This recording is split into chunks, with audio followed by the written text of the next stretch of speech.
Hi, welcome to an online masterclass. My name is Jay Mayernick. I'm based in Dallas, Texas, and I'm a professional freelance percussionist. I freelance, which means I play any gig that comes my way. I play in multiple suburban and regional symphony orchestras.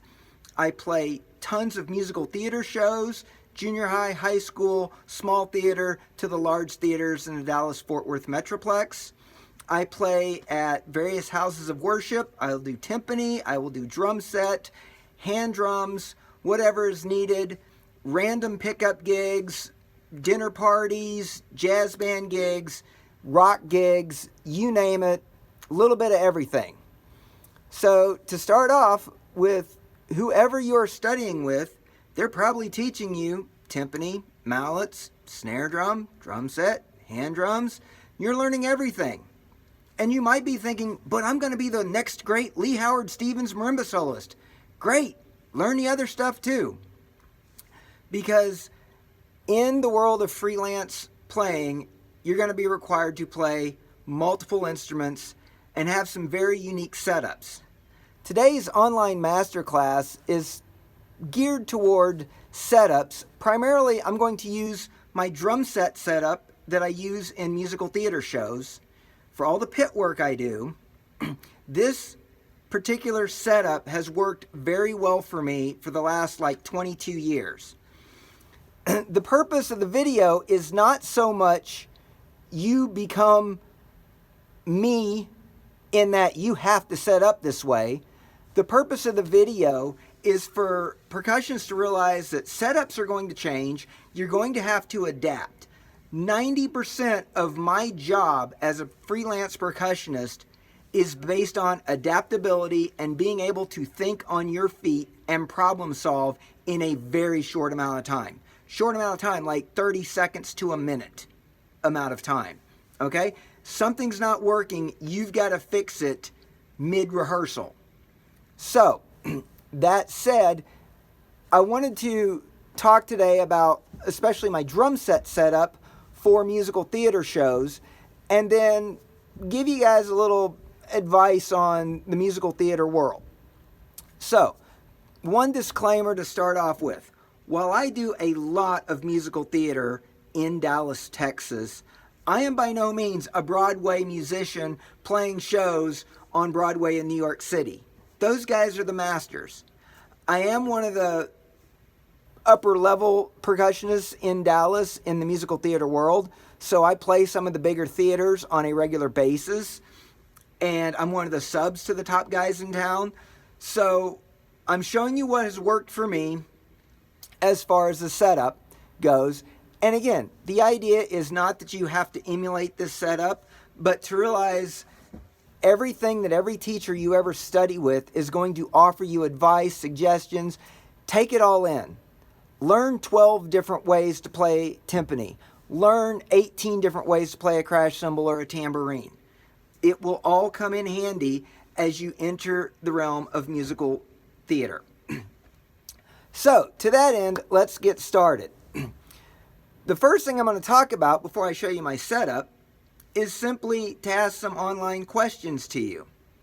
So you're perhaps in college, maybe you're in high school, and so you're probably in concert band, maybe you're in an orchestra, maybe the percussion ensemble, and you have your setup for a rehearsal, whatever it be. You're playing vibes, or maybe you're playing triangle and orchestra, you're playing, a multi-setup and percussion ensemble or wind ensemble.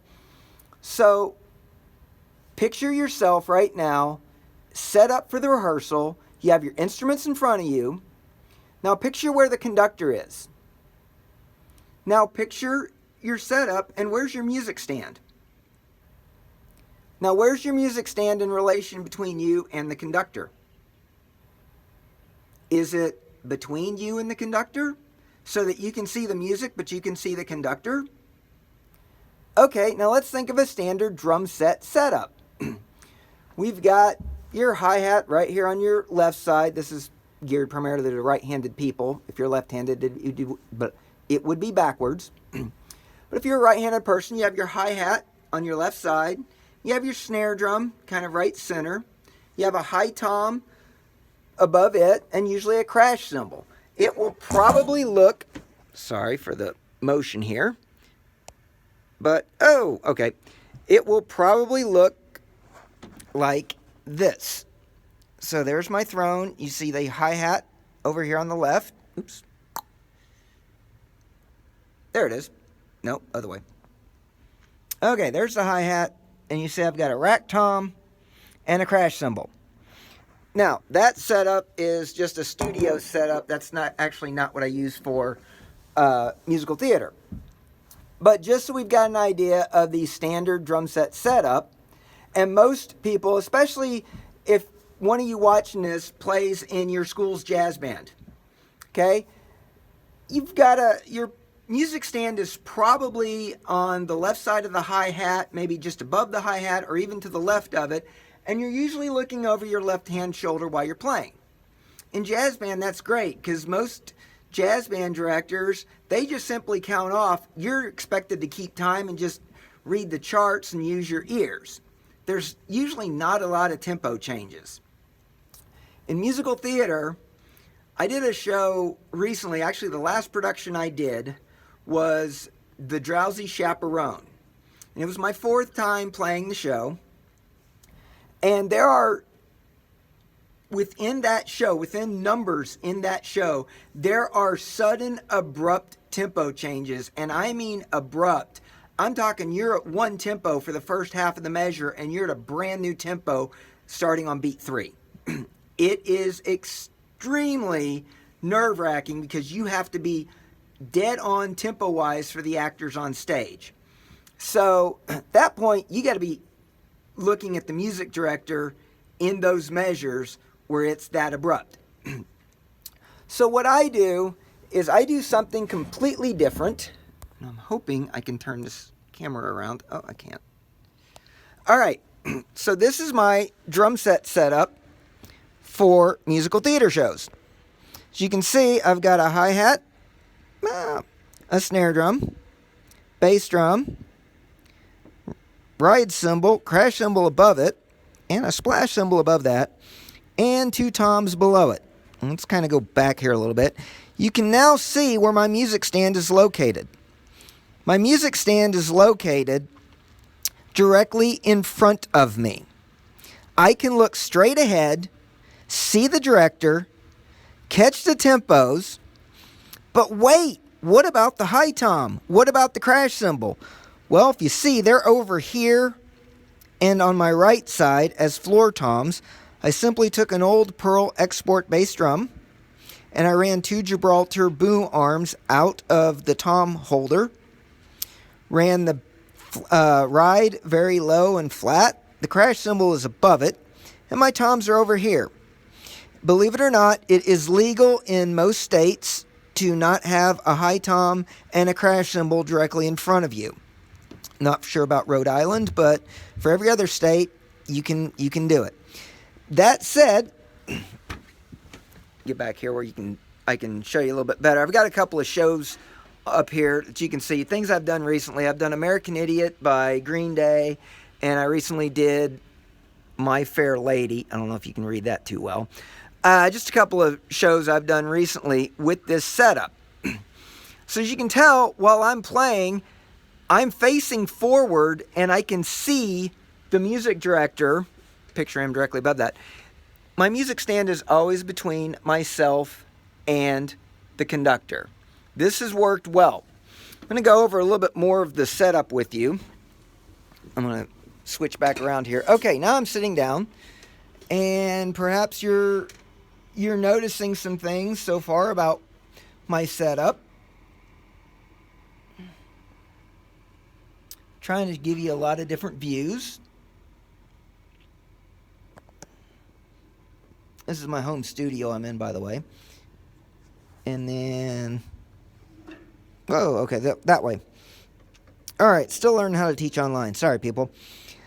Okay, those are my toms. Okay, so to give you an idea about this setup, I'm not a Pearl person, but somebody was actually getting rid of an old export kit and they were literally chucking it to the dumpster. And I said, hey, I'll take that. So I got a Pearl Export bass drum. It's a 16 by 22 and it came with 12 and 13 inch power toms, the tom mounts to go into the bass drum, and the bass drum pedal. That was it. That was all I got. And I just said, this is going to be my musical theater kit. And I came up with the idea of running the boom arms out of the bass drum and putting the toms on a 3-way mount over on my right side. And that allowed me, once again, to have the music stand directly in front of me. Now, let's look at some of the other parts to my musical theater set, just so we can kind of see. These are my hi-hats. They are 12-inch splash cymbals. 12-inch splash cymbals for a hi-hat? Yeah. So let's talk a little bit about musical theater. Number one, nobody, except maybe your girlfriend, boyfriend, significant other, is coming to the show to hear you play. Everybody buying the tickets, they are there to watch the actors and the dancers sing and perform. To that end, you don't need a loud setup. You don't need major rock drumsticks. You don't need, at least for the theaters I play in, high school productions, small theaters, stuff like that, you don't need a huge rock setup. You need to keep your instruments small and confined. Less is better. So, my hi-hats, I simply took, there we go, a Paiste Rude 12-inch splash. Just so everybody knows, I am a Paiste endorser, a ProMark drumstick endorser, and an Evans drumhead endorser. So you'll see Paiste, ProMark, and Evans all on this kit. I took a 12-inch Paiste Rude splash. The Rude series is developed for like heavy metal. So this is a very thick splash cymbal. So I use it for my bottom. And then I took a 2002 12-inch splash, which is a thinner splash. Put the clutch on it.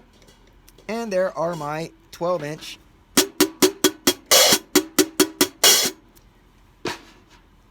hi-hats, long before Stuart Copeland came out with his new Paiste hi-hats in 12-inch.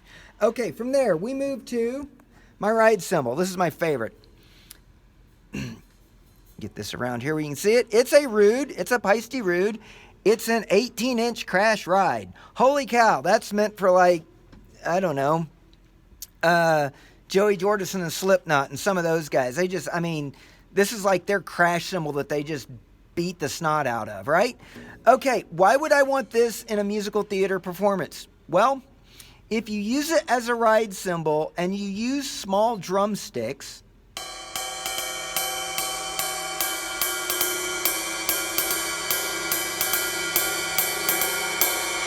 if you play it lightly enough, especially with small drumsticks, you can get a really pronounced ping, a defined rhythm that the dancers and the audience can hear without a lot of buildup. It's an 18, so it's going to remain subdued overall musically, but you're able to let the dancers and the actors know the time, especially if you're doing a jazz piece. If you're doing something like Guys and Dolls, something that's got some big jazz charts in it, where you really need the ding, ding, ding, ding, ding, ding, ding, that cymbal works great for me. For my crash, I have a Paiste Dimensions 16-inch medium thin full crash. I have a 9-inch Traditionals splash. I use it for some shows. You don't always need a splash cymbal. And then the toms that actually came with the drum set are the 12-inch and 13-inch old power size toms. So these are deep. These are like 12 by 11 and 13 by 12 power size toms. So these still pack a good punch. I have Evans G1 coateds on those. And then my snare drum of choice happens to be a 1971 Ludwig Piccolo, 3 inches by 13. It's a great drum. I've got an Evans coated G1 on it as well. For me, I just prefer a smaller snare drum. It's got enough crack. It handles anything I need it to handle. It works great for musical theater shows. So I actually get a lot of comments on the sound of that drum.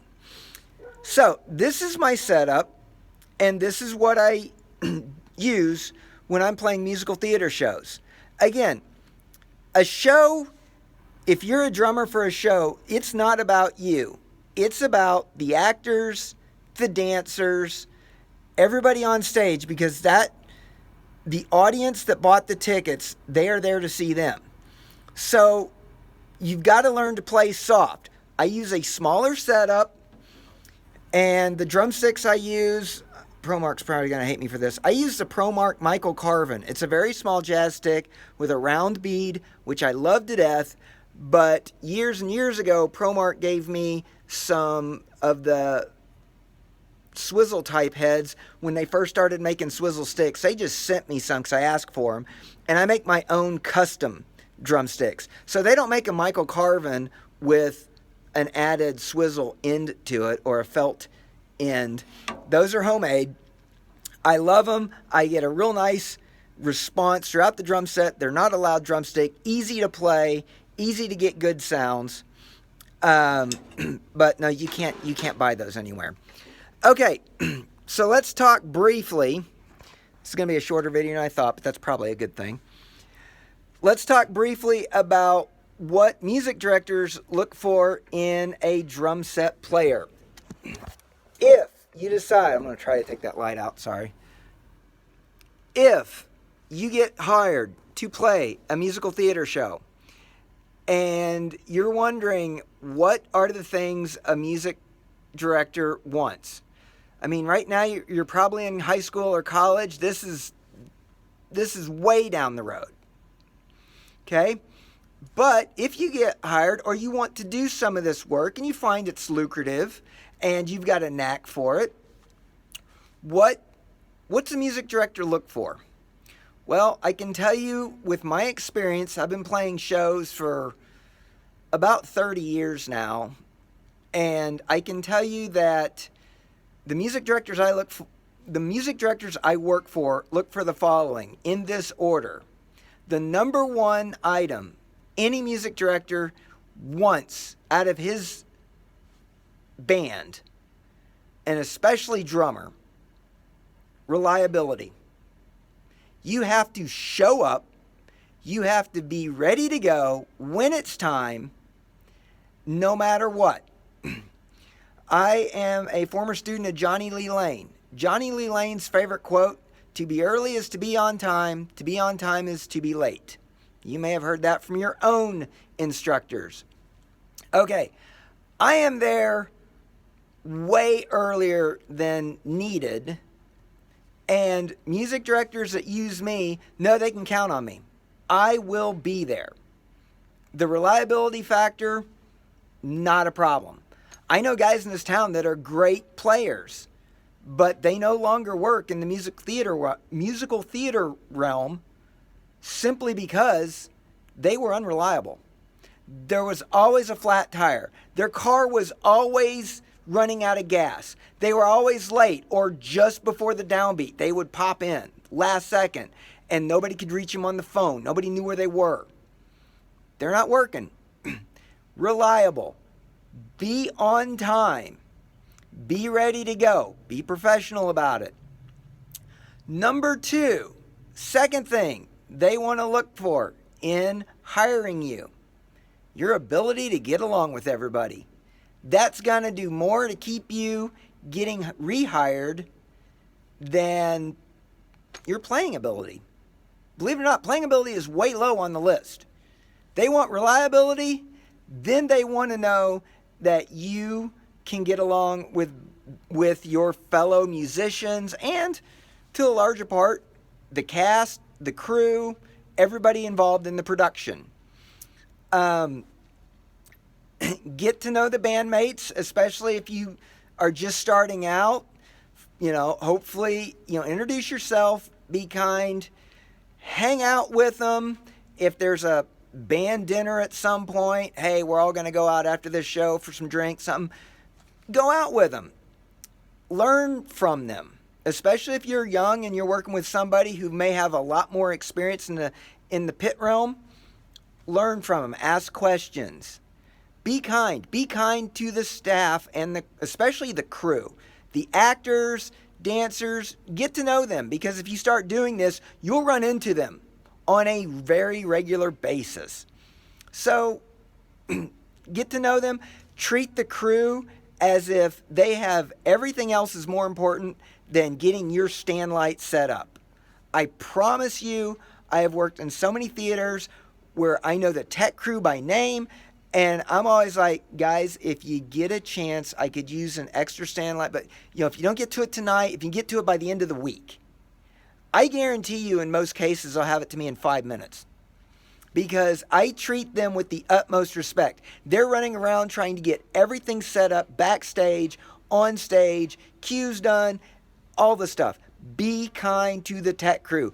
If you are kind to the tech crew, they will let the music director know. The music director finds out that you are a nice guy to the crew, that is going to go far in getting you rehired for gigs down the road. Okay, so we got reliability, we got getting along with the band. What's next? Well, having equipment. That's a big one. There are guys who have just a drum set like this, but then it's like having all the toys and the extra stuff. The open space on my left side, to the left side of my hi-hat, where most people would put a music stand, I'll often have a xylophone, maybe a set of bells over the xylophone. I've had congas over here.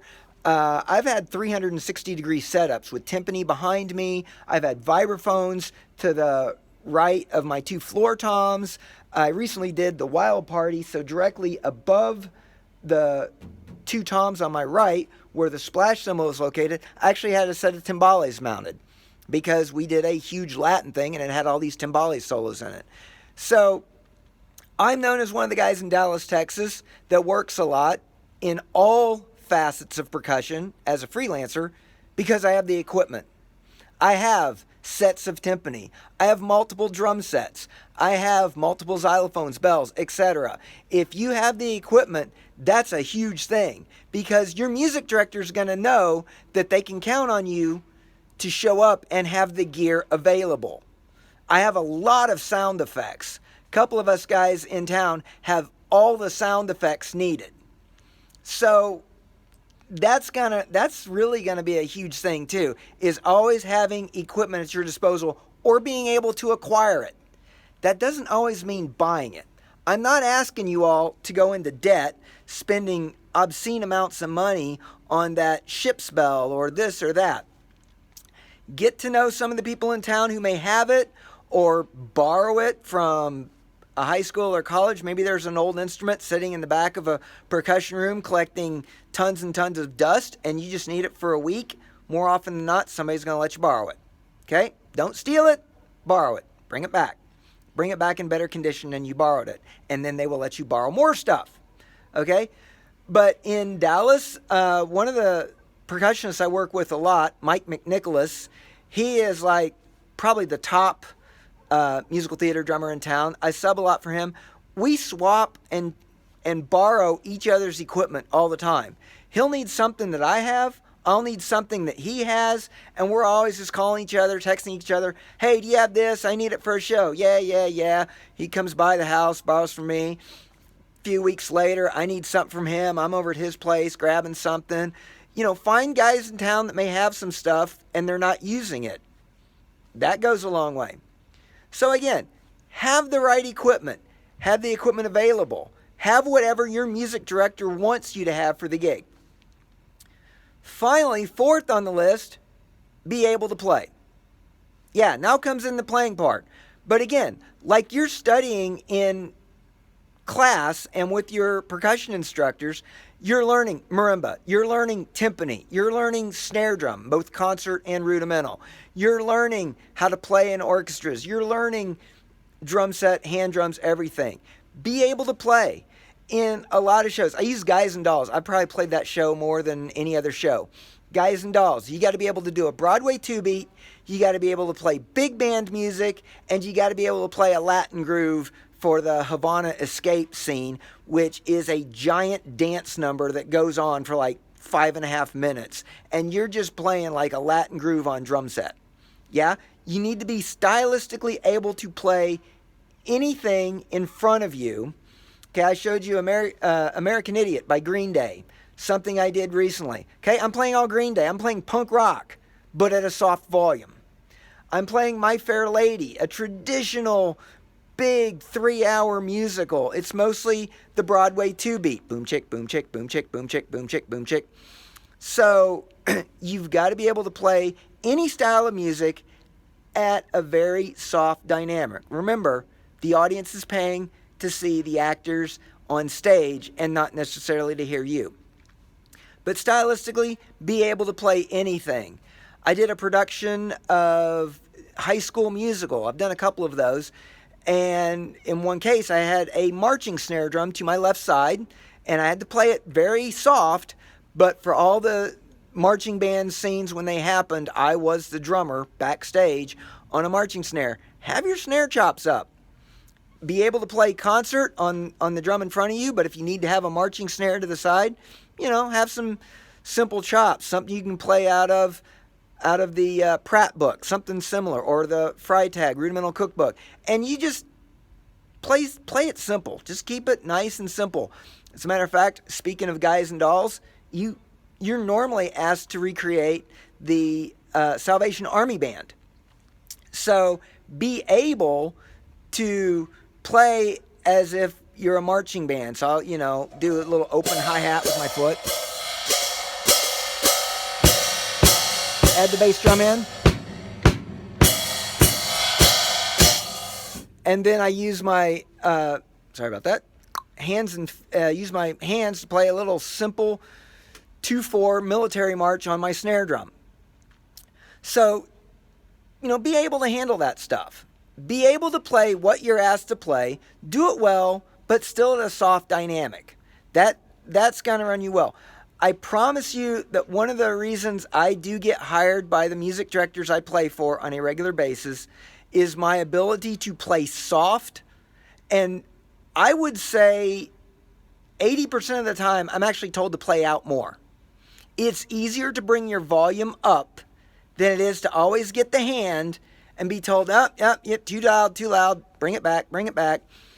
I'm the type of person that I start super soft on every tune all the time, and music directors are like, no, I need more drums. Sound engineers, hey, we need more drums. If I'm lucky enough to play a space where they actually mic the band, then I would rather have a sound engineer go, Jay, you can play out a little bit more. That's going to work wonders. So, in order of importance, if you want a musical director for theater work to hire you, number 1, be reliable. Number 2, get along with everybody. 3, have the equipment.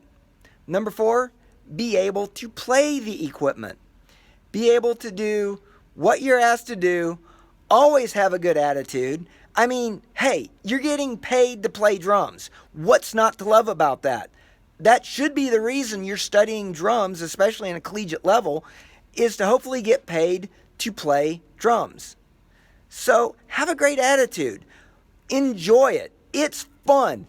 There's no other type of gig out there where you get to utilize all your talents, everything you've learned in college in one setting, and then each production you do, it's so different, and what you're required to play is different.